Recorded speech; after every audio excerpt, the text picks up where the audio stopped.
What's up, everyone? Welcome back to the channel.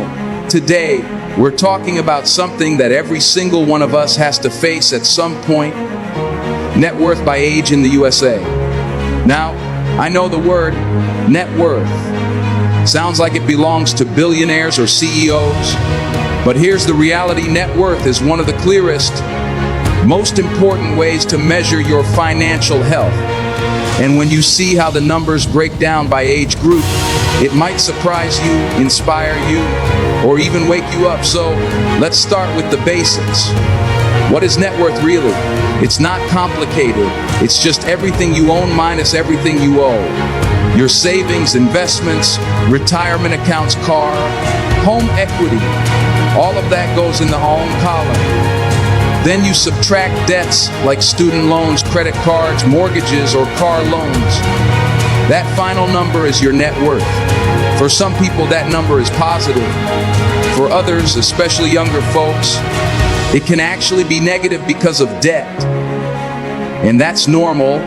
It's not about where you start, it's about what you build over time. Here's where things get interesting. Net worth changes drastically with age. In your early 20s, most people are just getting started. Maybe you're finishing school, starting your first real job, and carrying some student debt.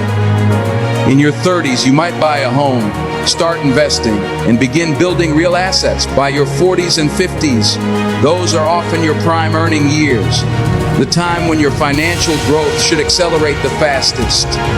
And in your 60s, ideally, you're preparing for or living in retirement with the wealth you've built. But here's the shocker: the gap between where people should be and where they actually are is huge. And that's why it's so important to look at two numbers: the average net worth and the median net worth. The average is what you get when you take everyone's net worth, add it up, and divide it. But that number gets massively skewed by the ultra-rich. A billionaire in the data makes the average look much higher than what regular people experience. That's where the median comes in. It shows the middle point. Half of households have more, half have less. For everyday Americans, the median is the real story, and often it's way lower than the averages you hear about. So, why should you even care about these benchmarks? Isn't it unhealthy to compare yourself to others? Here's the thing: benchmarks give you context. They're not about competition, they're about perspective. If you're 35 years old and the median net worth for your age group is around 90,000, but you're sitting at 10,000, that's not meant to shame you. It's meant to show you that something needs to change. On the flip side, if you're ahead of the median, that's a sign you're on the right track.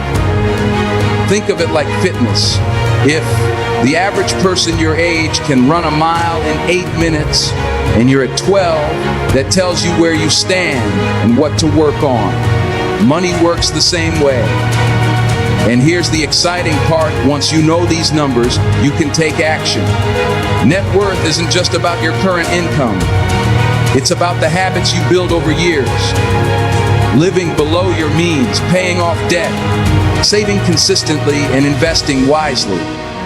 These are the moves that build long-term wealth. You don't need to be a millionaire tomorrow. You just need to make steady progress every single year. In this video, I'm going to walk you through the actual net worth numbers by age, from under 35 all the way into retirement. I'll break down the averages, the medians, and explain why the numbers look the way they do.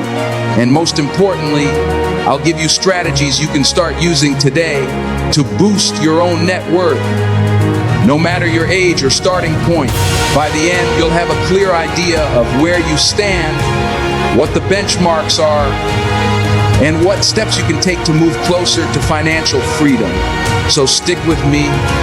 This breakdown is going to be shocking, motivating, and maybe even a little uncomfortable. But that's the whole point. Because once you know the truth about where you stand, you can start making real changes that set you up for success. All right, let's kick things off with the first age group: Americans under 35. If you're in this category, you might feel like you're behind, struggling with student loans, or just starting your financial journey. And honestly, you're not wrong. The Federal Reserve's most recent data shows that the average net worth for households under 35 is about $76,000, but the median is only around $14,000. That's a massive difference, and it tells us something important. A small percentage of young adults inherit money, strike gold in business or tech, or start investing super early, while the majority are still in debt, trying to get established. Now, before that makes you feel discouraged, here's the flip side. This is actually the best time in your life to build habits that will completely change your future. Why? Because you have something older age groups don't: time. Even small investments in your 20s or early 30s can grow into life, changing wealth by the time you're ready to retire. That's the power of compound interest. Let's say you invest $200 a month at age 25. By 65, that could grow to nearly $500,000, depending on the market. But if you wait until age 35 to start, you'd end up with less than half that. Time really is money. So what's the strategy for under 35? Number one, avoid lifestyle creep. It's easy to want a nicer car or a luxury apartment the second you land a good job, but every dollar you lock into expenses is a dollar that isn't working for your future. Number two, tackle debt strategically. Pay off high-interest credit cards first while still contributing anything, to savings and retirement accounts. Number three, start investing early. Even if it's just $50 or $100 a month, consistency is more important than the amount at this stage. Remember, habits beat windfalls every single time. Now let's move it to the next group, ages 35 to 44. This is the decade when financial responsibility really ramps up. By now, most people have been working for over a decade. Some own homes, and many are raising families. And the numbers reflect that progress. The average net worth for this group jumps to about $436,000, while the median sits around $91,000. That's a big leap from the under 35 group. But here's the catch. A lot of people in their late 30s and early 40s still feel broke. Why? Expenses. Think about it. This is the stage when life gets expensive. Mortgage payments, car loans, childcare, healthcare, maybe even lingering student loans. Plus, this is when many families start thinking about vacations, private schools, or upgrading to bigger homes.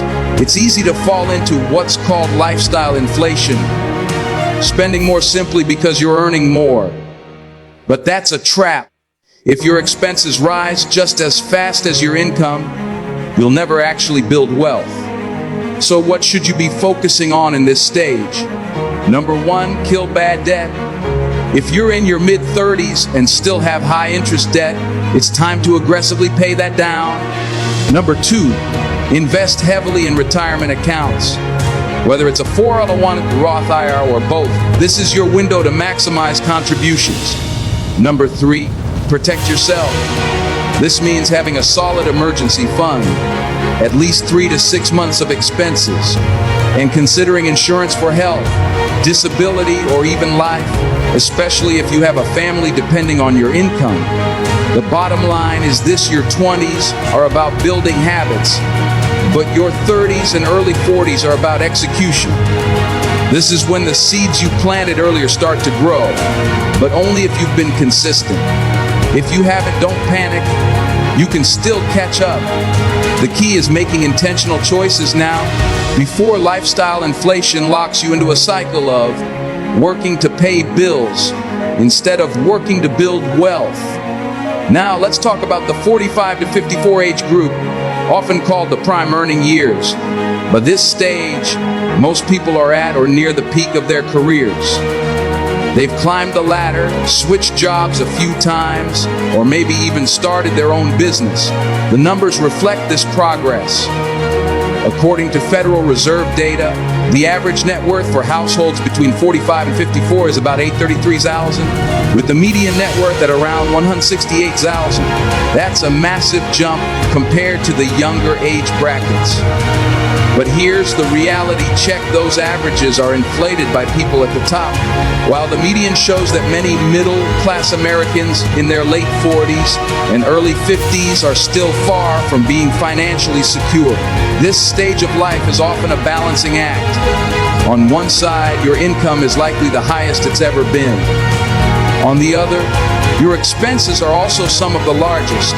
Think about it. This is when families are paying for teenagers, maybe sending kids to college, supporting aging parents, paying down mortgages, and trying to save for retirement at the same time. That's why this age group is often called the sandwich generation. You're financially squeezed from both sides, and that pressure can make even high earners feel like they're treading water. But here's the key. These years are a make or break decade for retirement readiness. If you've been consistent with saving since your 20s or 30s, this is the stage when your investments really start compounding and working for you. If you haven't, this is your chance to play catch up. The IRS actually allows catch-up contributions to retirement accounts once you hit 50, letting you invest more than the usual annual limits. Taking advantage of that can make a huge difference by the time you're ready to retire. Another big priority for this group is debt reduction. If you're in your late 40s or early 50s and still carrying credit card debt or high-interest loans, it's time to aggressively eliminate those. The goal should be to enter your 50s and 60s with as little debt as possible, especially consumer debt. Mortgages are fine if they're manageable, but ideally, you want a clear path to being debt-free before retirement.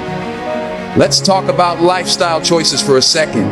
This is the decade when keeping up with the Joneses can completely derail your financial plan. You might be tempted to upgrade to a bigger house, buy luxury cars, or spend lavishly on vacations because your income feels strong. But remember, this wealth isn't about what you earn.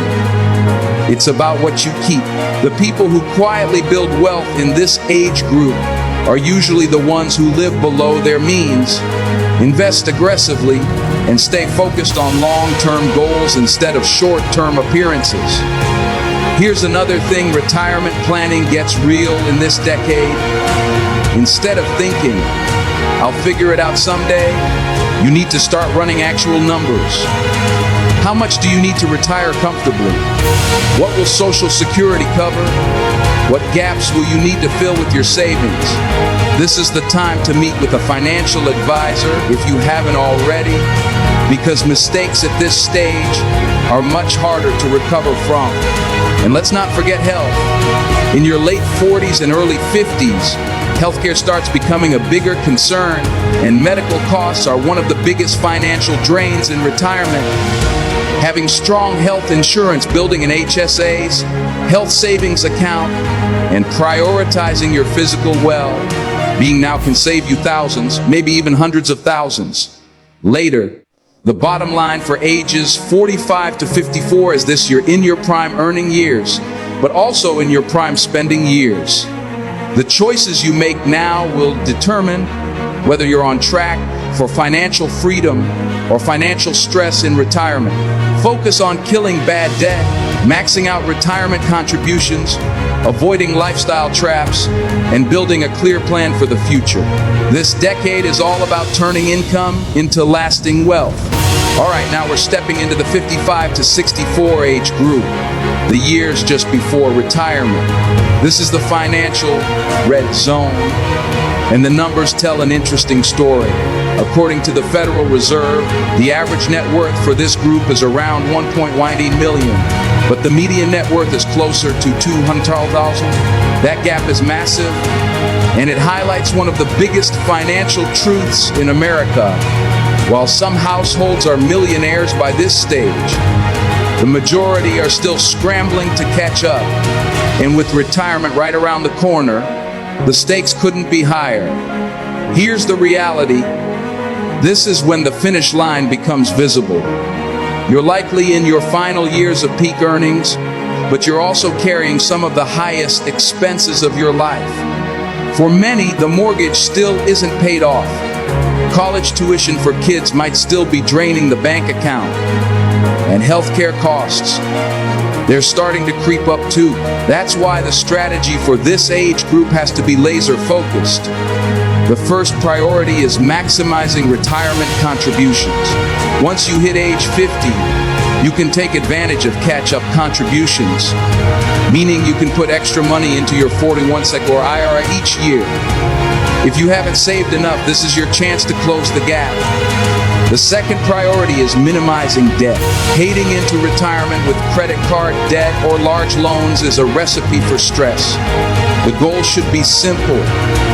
Reduce your fixed expenses as much as possible so your retirement income stretches further. This is also the decade when you should start planning realistically. That means running actual numbers. How much will your retirement cost each year? How much income will you get from Social Security, pensions, or investments? Do you plan to downsize your home? Will you work part-time during retirement to ease the transition? These aren't future problems anymore. They're decisions you need to make today. Now let's shift to the 65+ age group, the stage most Americans think of as retirement. By this point, the average net worth is about 1.22 million, with the median around 260,000. On paper, that sounds pretty strong. But here's the catch. Net worth isn't the same as liquid cash. A lot of that wealth is tied up in home equity or retirement accounts that can't be accessed without penalties or taxes. That's why retirees often feel asset rich but cash poor. In retirement, the name of the game isn't building wealth anymore. It's preserving and managing it. This is when you shift from aggressive growth to more conservative, stable investments that can provide steady income without taking on too much risk. The famous 4% rule often comes into play here, where retirees withdraw about 4% of their portfolio each year to cover living expenses. But with today's market volatility, many advisors suggest being even more cautious. Healthcare becomes one of the biggest financial concerns at this stage. Even with Medicare, out-of-pocket costs can run into the tens of thousands annually, especially if long-term care is needed. That's why retirees who planned ahead with health savings accounts, supplemental insurance, or long-term care insurance are usually in a much stronger position. Another key decision for this group is lifestyle management. Do you downsize your home to free up cash? Do you move to a lower cost area? Do you keep working hard? Time to stay active and supplement your income. Retirement doesn't look the same for everyone anymore. In fact, more and more Americans are choosing semi-retirement, working flexible jobs while still enjoying freedom. The big takeaway for ages 55, 64, and 65+ is this: retirement isn't the end of your financial journey. It's the result of every decision you've made along the way. If you've planned well, this is the time to enjoy the fruits of your discipline and sacrifice. If you haven't, it's not too late to make smart choices. Downsizing, budgeting, and finding creative income sources can still give you financial peace. At the end of the day, the goal isn't just to retire. It's to retire with dignity, security, and freedom.